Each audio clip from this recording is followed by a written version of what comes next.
မင်္ဂလာပါရှင်ဒါလေးရတော့4ပေ6ပေအနည်းစစ်လက်မှာဒီလိုလေးဖြစ်ပါတယ်လက်ကင်လေးကတော့သူ့အိမ်ရောက်မှာတက်ပေးမှာရှင်ဒါမှဒီဘက်ချမ်းလေးရအင်ဂျီတန်းပါမယ်ရှင်ဒီဘက်ချမ်းအင်ဂျီတန်းဒီဘက်ကတော့အဝတ်ထည့်ရအကြံလေးပေါ့နော်ဒီမှာအတွင်းအန်ဆွဲလေး2ခုပါမယ်ရှင်အတော့လေးတွေလည်းထည့်ပေးထားပါတယ်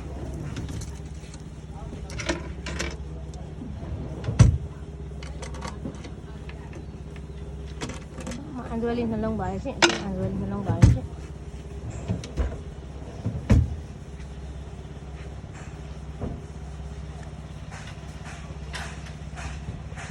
4ပေ6ပေအနည်းစစ်လက်မှာဒီလိုလေးဖြစ်ပါရဲ့ရှင်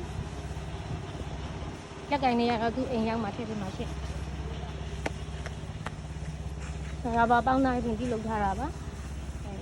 ပစ္စည်းကတော့အသိမရှိဘူးရှင်မှားခြင်းနေဆိုရင်တော့ order လေးကြိုအပ်ရပါတယ်ရှင်အားလုံးကိုကျေးဇူးတင်ပါတယ်ရှင်